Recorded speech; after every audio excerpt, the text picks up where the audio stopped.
Olá pessoal, firmes e fortes, preparados para mais uma aula do nosso projeto Revisando. Pessoal, eu sou o professor Matheus e hoje eu vou falar sobre um conteúdo muito importante para a área da matemática. A gente vai falar hoje sobre múltiplos e divisores. Pessoal, o que é um múltiplo? Para encontrar os múltiplos de um número inteiro, n, devemos multiplicar este inteiro por outros números inteiros. O resultado dessa operação são os múltiplos. Um exemplo, pessoal, se eu pego 4 e multiplico ele por qualquer número, vai ter um resultado, produto. Esse produto é um múltiplo do primeiro número, do caso primeiro fator. Exemplo, 4 vezes 1, 4. 4 é múltiplo de 4. E outro exemplo, 4 vezes 2, 8. 8 é múltiplo de 4. Ah, professor, então quer dizer que 7 vezes 5 é 35? 35 é múltiplo de 7? Sim. E 7 vezes 6, 42. 42 é múltiplo de 7. Ah, professor, então se fosse, por exemplo, 5 vezes 7 é 35. 35 é múltiplo de 5? Isso mesmo. Sempre o primeiro fator multiplicado pelo segundo fator gera o produto. O produto é um múltiplo. E o múltiplo é sempre referente ao primeiro fator, ok? Pessoal, algumas observações importantes. O zero é múltiplo de todos os números inteiros, ou seja, ele pode multiplicar todos como segundo fator. Todo número inteiro é múltiplo dele mesmo. Um exemplo, 4 vezes 4, 5 vezes 5, o resultado é sempre um múltiplo e eu posso multiplicar sempre por ele mesmo. O conjunto dos múltiplos é infinito. Pessoal, não tem um limite para se achar um múltiplo. Um exemplo. Se eu for falar todos os múltiplos de 3, eu ficaria aqui milhares e milhares de anos. Não teria tempo para esse vídeo. Um exemplo para a gente caracterizar isso.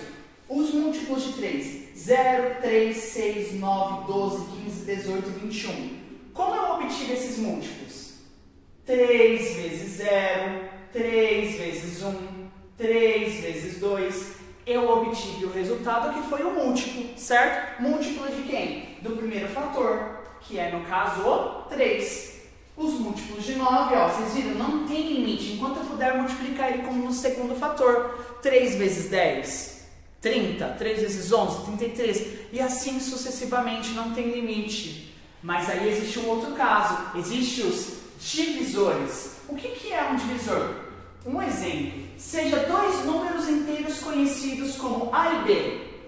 Vamos dizer que B é divisor de A se o número B for múltiplo, ou seja, a divisão de A e B é exata. Se eu tenho dois números, certo? Que nesse caso eu chamei de A e B. Se a divisão deles for exata, quando uma divisão é exata, quando o resto for zero. Isso mesmo. Quando o resto é zero, eu digo que ele é divisor, certo? E o meu divisor, o número que está lá na nossa chavinha, é múltiplo, certo? A gente tem que colocar algumas observações importantes. O número 1 é divisor de todos os números inteiros. Então, o número 1 divide qualquer número. Todo número inteiro diferente de zero é divisor dele mesmo. Um exemplo, 1 é divisor de 1, 2 é divisor de 2, 3 é divisor de 3 e assim sucessivamente. Mas jamais dividirás por zero. Zero dividido por zero não pode, tá bom?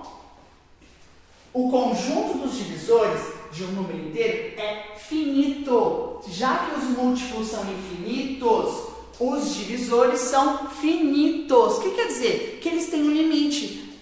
Um exemplo, quais são os divisores de 90? Quais são os divisores que a gente pode dividir o número 90 e que o resto seja zero? 1, 2, 3, 5, 6, 9, 10, 15, 18, 30, 45 e 90. Calma aí, professor. Então quer dizer que o menor divisor é 1 e o maior é ele mesmo? Sim, isso é fácil para a gente lembrar. Num caso, num divisor, o menor número para dividir ele é sempre 1 e o maior é ele mesmo. No caso dos divisores de 20, 1, 2, 4, 5, 10, 20. O menor é 1 e o maior é o 20. E dentro desse intervalo tem outros números. No exemplo 2, existem somente o maior e o menor. 1 e o ele mesmo, certo? Aí no caso caracteriza um número primo. Tudo bem, pessoal? Até o nosso próximo Revisando com Mais. Tchau!